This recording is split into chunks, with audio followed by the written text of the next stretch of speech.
Naučím ťa jednu toxickú vlastnosť všetkých bohatých ľudí, ktorú keď ja som začal používať, tak som exceloval v každom odvetví v mojom živote, či už po finančnej stránke som v top 1%, či už po atletickej stránke som v top 1%, či už po vzťahovej stránke, kde som tiež v top 1% ľudí. Ako môžeš vidieť, tak na základe týchto vecí, čo som ti teraz povedal, tak táto vlastnosť naozaj funguje a zmení ti život. Musím ťa ale upozorniť, že nie je to ľahké a keď si dokážeš adaptovať túto vlastnosť, tak len veľmi malé percento ľudí bude súhlasiť s tebou a veľké percento ľudí sa bude cítiť zle v tvojej prítomnosti. Začneme s jednoduchým príbehom, aby som ti vysvetlil, ako to funguje. Podnikanie je rovnaké ako dajme tomu také cvičenie. A najskôr ma sleduješ, tak cvičíš. A ak necvičíš, tak najskôr si iba teraz objavil tento kanál, pretože ja v každom videu hovorím, aké je cvičenie dôležité. Tým, že cvičíš, tak najskôr vieš, že jediným spôsobom alebo hlavným spôsobom, ako dosiahneš to, aby rastli tvoje svaly, je progressive overload, čo znamená, že stále dávaš svojim svalom zabrať viac a progres prichádza až po zlyhaní. To znamená, keď svoje telo púšneš cez tie hranice a takisto je to aj v podnikaní. Progres prichádza vtedy, keď sa púšneš cez tie hranice. 99%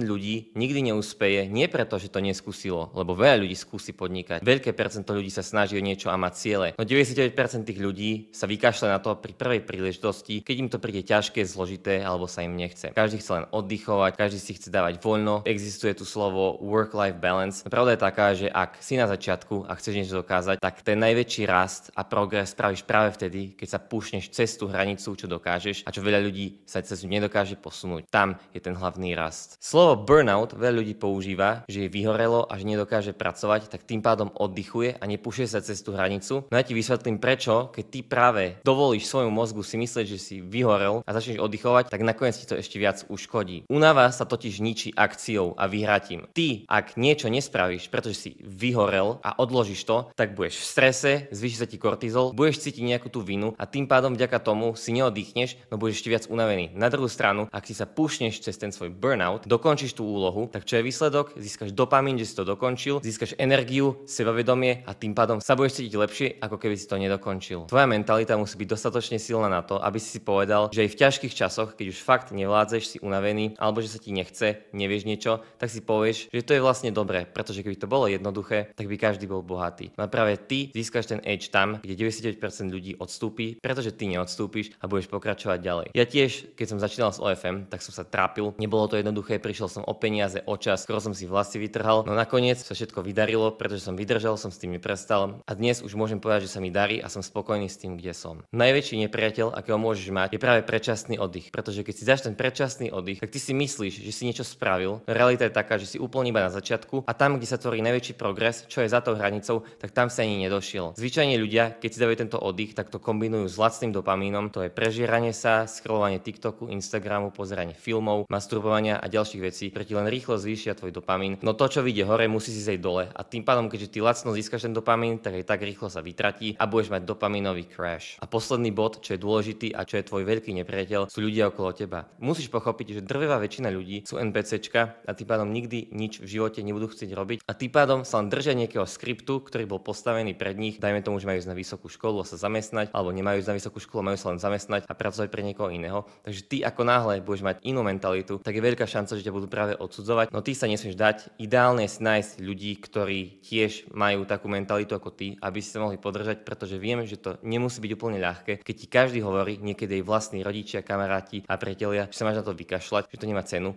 a máš ísť radšej tou cestou, ktorá bola už postavená pre teba, ako to NPC. No a ako vlastne začať a získať túto mentalitu? Musíš si vybudovať momentum. Musíš pochopiť, že budovanie návykov je zložité. Predstav si, ako keby si začal tlačiť vlak. Zo začiatku je to extrémne zložité, no ako náhle sa ten vlak rozbehne, ho roztlačíš, tak je to ľahké a potom už reálne skoro ani nemusíš vôbec tlačiť. A takisto je to aj s návykmi. Ty keď začneš a implementuješ práve to, čo som ti dneska povedal, tak zo začiatku to bude ťažké. Tvoj mozog nedokáže pochopiť, že prečo sa snažíš tak ťažko pracovať a prečo sa pušuješ tak ďaleko a bude ti dávať milión dôvodov, prečo by si mal dať ten odčasný oddych. No ty musíš vytrvať. Zo začiatku to bude ťažké, no počase, tak ako svaly vytrenuješ pomocou progressive overload, tak i svoj mozog pomocou toho progressive overload vytrenuješ tak, aby sa mohol pušovať cez hranice a stále zvládneš toho viac a viac. Väčšina ľudí, aj keď dokáže roztlačiť ten vlak, tak zvyčajne príde nejaký maličký kamienok, ktorý ten vlak zastaví a oni sa to vykašľú a vlak sa naspäť šmykne tam, kde bol. To je najväčšia chyba. Hlavným tajomstvom, ako získať túto mentalitu a fakt sa posunúť v živote je to, že nikdy nesmieš pustiť ten vlak. V kuse musíš ísť dopredu. Či si chorý, či si zdravý, či máš čas, či nemáš čas, či sa ti chce, či sa ti nechce. Každý deň musíš sa tomu dať čo najviac. A ver mi, že keď takto budeš pracovať aspoň 1, 2 alebo 3 roky, tak určite budeš ďalej ako si teraz a určite už niečo budeš mať vybudované. Nehovorím, že budeš hneď bohatý po tých 3 rokoch, pretože úspech nie je garantovaný nikdy. No oveľa väčšia šanca,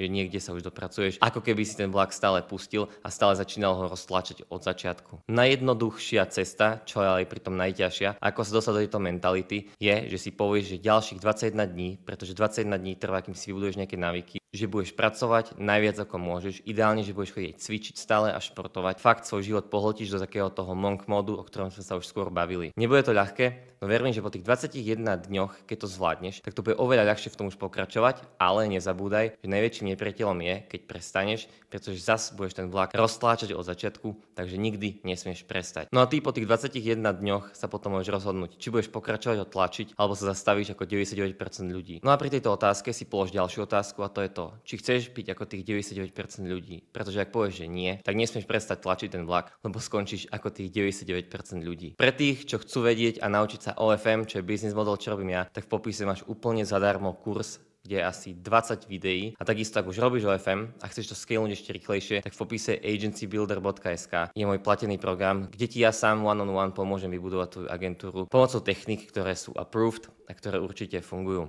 Nezabudni mi dať subscribe, taktiež mi môžeš dať follow na Instagrame, kde sa môžeš inšpirovať, aký životný štýl môžeš mať aj ty za pár rokov, ak sa lokneš in. Vidíme sa u ďalšieho videa. Čau, čau.